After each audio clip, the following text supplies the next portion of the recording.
यार ये तो हम सबको पता था कि अपना लोकी का एपिसोड 4 एक धांसू और एक फाड़ू एपिसोड होने वाला था, क्योंकि मार्वल का ये ट्रैक रिकॉर्ड रहा है कि अपनी वो हर सीरीज का जो फोर्थ एपिसोड होता है उसे बहुत ज्यादा बेहतरीन बनाते हैं। मतलब एकदम फाड़ू टाइप का कि क्या ही एक्सपेक्ट करो और क्या देखने को मिल जाए कोई एज्यूम ही नहीं कर सकता। मतलब जो कि पूरी तरीके से क्लियर कर देता है कि क्यों कोई भी एमसीयू की दूसरी सीरीज अपने लोकी के आसपास भटक ही नहीं सकती। मगर यार मैंने ये कभी भी एक्सपेक्ट नहीं किया था कि एक एपिसोड को इतना ज्यादा बेहतरीन बनाने के चक्कर में ये लोग अपने लोकी को ही निपटा डालेंगे, मतलब पूरे टीवी को ही खत्म कर डालेंगे। खैर अगर एपिसोड की स्टोरी के ऊपर एग्जैक्ट बात कर ली जाए तो स्टोरी एग्जैक्ट एपिसोड 3 के एंडिंग के सिनेरियो से ही चालू की जाती है, जहां में बताया गया था कि मिस मिनट्स को रेंसले के कुछ ऐसे सीक्रेट्स पता है जो कि उसके अलावा और कोई भी नहीं जानता, जो कि यहाँ पर अब रिवील कर दिए जाते हैं कि ही रेवेंस ने मल्टीवर्सल वॉर जीतने में अपनी रेवेन और रेंसले की मदद ली थी, जो कि उसकी पूरी आर्मी को लीड कर रही होती है। जहाँ पर हमें उन दोनों की पास से एक मेमोरी उठाकर दिखाई जाती है जिसमें उन दोनों की कुछ कन्वर्सेशन देखने और सुनने को मिलती है,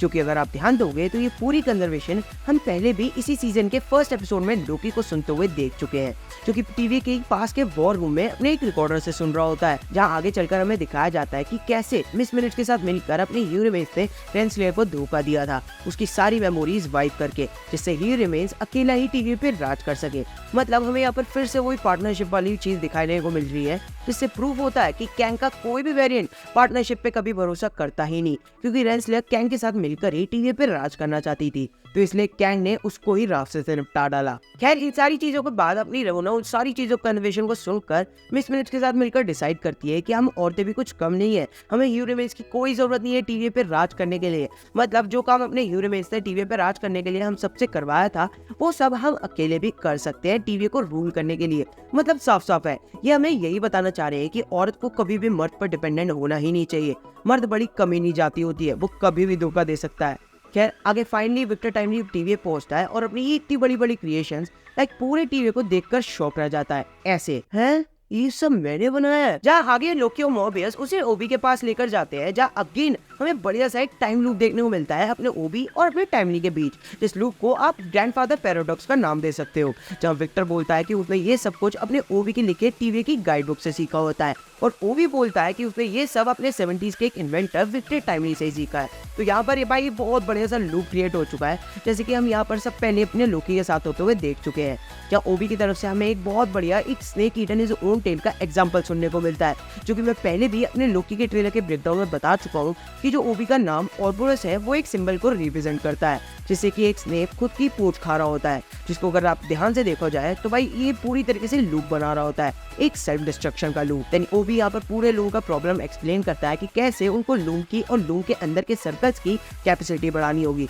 ताकि वो लूम ज्यादा से ज्यादा टाइमलाइंस का बाहर झेल सके और अपने अंदर उनको समा सके। बट यहीं पर उससे भी बड़ी खतरनाक चीज ये हो जाती है कि जो लूम के चारों तरफ जो टेम्पोरल रेडिएशन फैली हुई थी वो पिछली बार से ज्यादा फैल चुकी है, मतलब इंक्रीज हो चुकी है। जहाँ इस इशू को सॉल्व करने के लिए विक्टर टाइमली ओबी को अपनी वही प्रोटोटाइप दिखाता है, जिसपे मैं एजम्पशन लगा रहा था कि ये अपने कैंग की टाइम चेयर का अर्ली फर्स्ट मॉडल हो सकता है, या टाइम चेयर को चलाने वाला पावर ऑब हो सकता है। खैर यहीं पर मोविस, लोकी और सिल्वी अपने ओबी और विक्टर टाइमली को अपने काम पर छोड़कर वहां से चले जाते हैं, लेकिन यहाँ पर सिल्वी अभी भी उसी चीज पर अटकी रहती है कि हम इतना सब कुछ कर ही क्यों रहे हैं। विक्टर टाइमली को खत्म करके टीवी को पूरा खत्म कर डालते हैं और शुरू से शुरुआत करते हैं, जहाँ सिल्वी को लोकी और मोबियस पर रत्ती भर भी भरोसा नहीं होता और बस सोचती रहती है कि कहीं मैं विक्टर टाइमली को छोड़कर कोई बड़ी गलती तो नहीं कर रही, क्योंकि अगर सिल्वी की बातों पर ध्यान दिया जाए तो वो कहती है कि सबको फ्री विल होना चाहिए, और भाई दूसरी तरफ अपना लोकी बता रहा होता है कि हम किसी को भी फ्री विल देकर ऐसे ही नहीं छोड़ सकते। जहाँ लोकी बस ह्यू रेवेंस वाले काम को फिर से रिपीट करना चाहता है,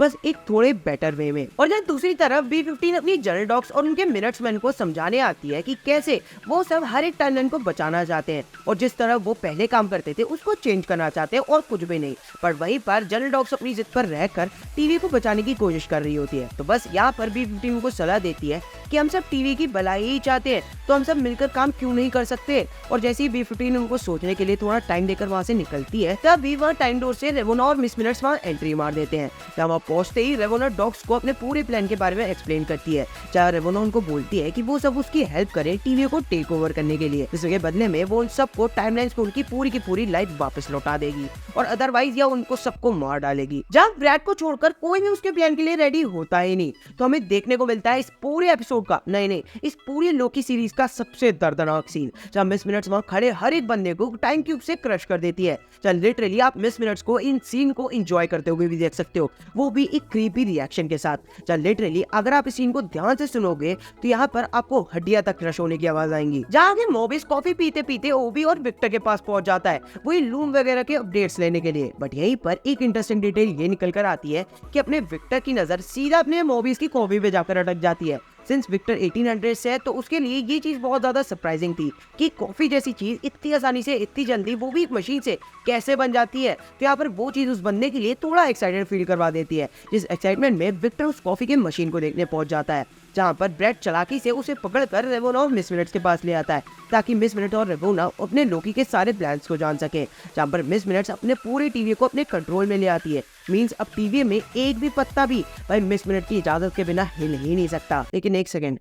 टीवी में पेड़ कहां से आगे जो पत्ते आएंगे। देन आगे में फाइनली अगेन अपने लोकी का वही टाइम लूप दिखाया जाता है जो कि हम फर्स्ट एपिसोड में भी देख चुके हैं, जहाँ अपना लोकी अपना टाइम स्लिप करके इसी एग्जैक्ट जगह पर पहुंचता है और हमें एग्जैक्टली वही सीन इस बार अपने मेन लोकी के पर्सपेक्टिव से दिखाया जाता है। और जब मैं एपिसोड 1 का ब्रेकडाउन कर रहा था तो मैंने ये बात क्लियरली बोली थी कि अपना जो जिसने अपने लोकी को प्रूव करा होगा वो अपना लोकी भी हो सकता है, क्योंकि समहाउ वो लोकी भी कभी भी भाई इस मोमेंट से गुजरा होगा, मतलब इस मोमेंट में फंसा होगा। और फाइनली वो थ्योरी मेरी सच ही हो गई, जहाँ अपने लोकी को अपने ही पास के वर्जन को प्रूव करते हुए देखते हैं, जहाँ आगे चलकर भाई उसी सीन से अपने एक क्वेश्चन भी निकल कर आया था कि एक ऐसी सिचुएशन पे यहाँ पर फोन कौन कर रहा था। तो वहाँ फाइनली क्लियर हो जाता है कि वो फोन अपने और किसी ने नहीं बल्कि ओबी ने ही किया था, जहाँ ओबी रिवील करता है कि मिस मिनट्स ने पूरे टीवी पे अपना कब्जा जमा लिया है और उनके अलावा और कोई भी काम नहीं कर सकता, जिसके लिए उन्हें टीवी का पूरा सिस्टम रिबूट करना होगा, जिससे टीवी का हर एक सिक्योरिटी फीचर और यहाँ तक कि मैजिक को रोकने वाला सिस्टम भी पूरा क्लियर हो जाएगा।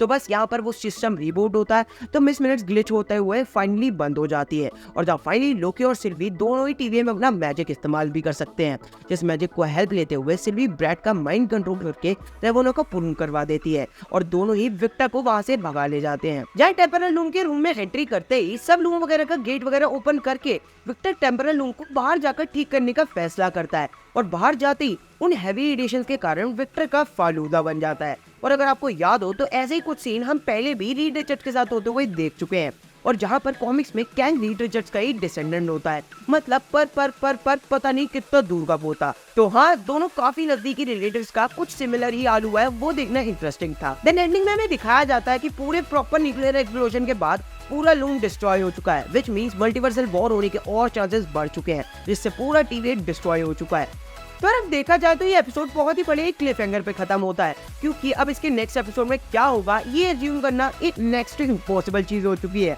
लेकिन फिर भी आपकी कोई थ्योरीज बन रही हो तो यार उन्हें कमेंट में जरूर से बता देना। तो यार ये था मेरे लोकी सीजन 2 के एपिसोड 4 का एक छोटा सा ब्रेकडाउन। अगर वीडियो अच्छी लगी हो तो यार वीडियो को एक लाइक जरूर से दे देना। उसी के साथ यार अगर चैनल पे नए आ गए हो तो यार चैनल को सब्सक्राइब जरूर से कर लेना यार, और उसके सामने जो बेल आइकन का बटन बना हुआ आएगा यार उसे जरूर ऑन कर देना, ताकि मेरा हर एक अपडेट आपको अपडेट रखता है। और मेरे से कोई भी एपिसोड से रिलेटेड कोई भी डिटेल मिस हो गई हो या कोई मिस्टेक हो गई हो उसे कमेंट में जरूर बता देना। तो चलो गाइज, आज की वीडियो में बस इतना ही। मिलता हूँ अपनी अगली वीडियो में, तब तक के लिए आप मेरा पिछले एपिसोड का ब्रेकडाउन देख लीजिए, ये रहा वो ब्रेकडाउन, और तब तक के लिए गुड बाय।